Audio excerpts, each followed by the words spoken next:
In a unique period from the early 60s to the early 70s, a group of social scientists conducted a series of experiments examining the nature of human behavior and its relationship to social conventions and situations. In this setting, I allow things to be done to me that I wouldn't allow in any other context. The dentist is about to put an electric drill into my mouth. In this setting, I willingly expose my throat to a man with a razor blade. Stanley Milgram, one of the most influential social psychologists of the time, was particularly fascinated with the dangers of group behavior and blind obedience to authority. What is there in human nature that allows an individual to act without any restraints whatsoever, so that he can act inhumanely, harshly, severely, and in no way limited by feelings of compassion or conscience? These are questions. But he might be dead in there. The experiment requires that you continue, teacher. 330 volts. The experiments that Milgram and others conducted were controversial, and for ethical reasons may never be conducted again. Yet the results of those experiments remain groundbreaking, profoundly revealing about the tensions between the individual and society, and increasingly relevant to contemporary life.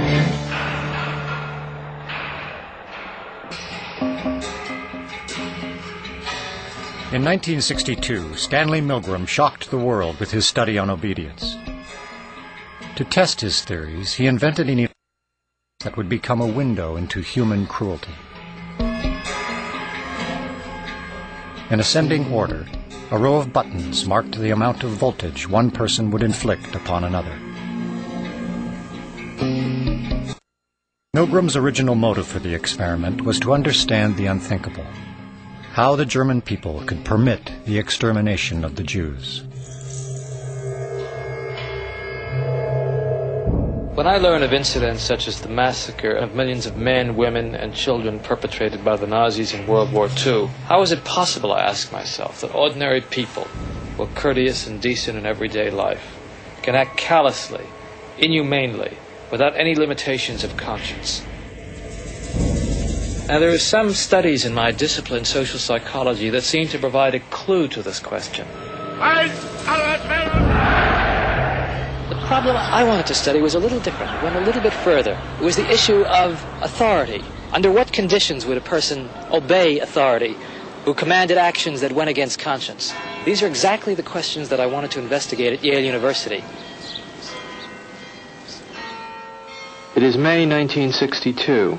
An experiment is being conducted in the Elegant Interaction Laboratory at Yale University. The subjects are 40 males between the ages of 20 and 50 residing in the greater New Haven area. Psychologists have developed several theories to explain how people learn. One theory is that people learn things correctly whenever they get punished for making a mistake. 40 years later, Milgram's infamous experiment, obedience, is still taught in classrooms around the world. Would you open those and tell me which of you is which, please? Teacher. Learn. All right, now the next thing we'll have to do is set the learner up so that he can get some sort of punishment. What inspired Milgram, I would say there were a number of factors. One of them is he was very ambitious. He wanted to make a mark in social psychology. And he wanted, as he wrote to one friend, he wanted to come up with the boldest experiment that he could think of. Would you roll up your right sleeve, please? This electrode is connected to the shock generator in the next room. And this electrode paste is to provide a good contact to avoid any blister or burn. Do you have any questions now before we go into the next room? About 2 years ago, I was at the Veterans Hospital in West Haven. And while there, they detected a heart condition. There's nothing serious, but as long as I'm having these shocks, how strong are they? How dangerous are they? Well, no, although they may be painful, they're not dangerous. Anything else? No, that's all. All right, teacher, would you take the test and be seated in front of the shock generator, please, in the next room? But the experiment was rigged. The victim was an accomplice of the experiment. The victim, according to plan, provided many wrong answers.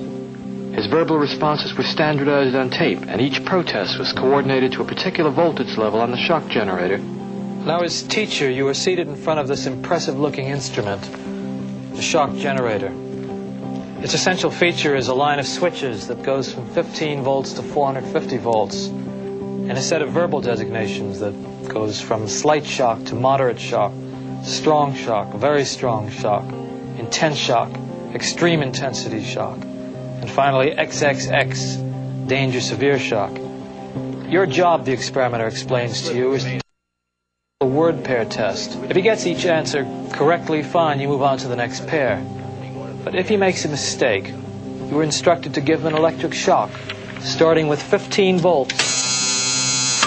And you increase the shock one step on each error. Incorrect. You'll now get a shock of 105. Hard hit. Just how far can you go in this thing? As far as is necessary. What do you mean as far as is necessary? Milgram was very much aware that obedience is a necessary ingredient for society to function. But he focused on the darker side of obedience. Incorrect. 150 volts. Sad face. Wait a minute. That's all. Get me out of here. I told you I had heart trouble. My heart's starting to bother me now. It's absolutely essential that you continue. You got no other choice, teacher.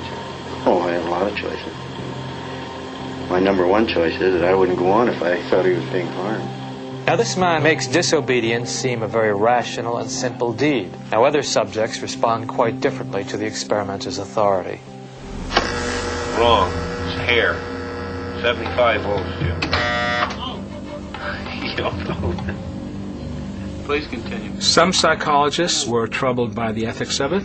Many, if not most subjects, found it a highly stressful, conflicted experience. People are stammering, stuttering, laughing hysterically and inappropriately. 150 volts. Experimenter. That's all. Get me out of here. I told you I had heart trouble. My heart's starting to bother me now. Get me out of here, please. Let me out of here. You have no right to keep me here. Let me out. Let me out of here. Let me out. Continue, please. Let me out of here. My heart's bothering me. Let me out. Let me out. Clearly, when we say people went to the top of the chalkboard, it wasn't like they were going blithely, sadistically. People went stop and go, stop and go. They were in a state of conflict, which was created a tremendous amount of stress. So that was the main critique. This will be at 3:30.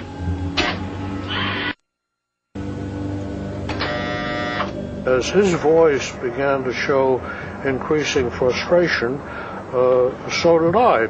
And I was really in a state of real conflict and agitation. One of Stanley Milgram's basic contributions was that you don't ask people what they would do given this hypothetical situation.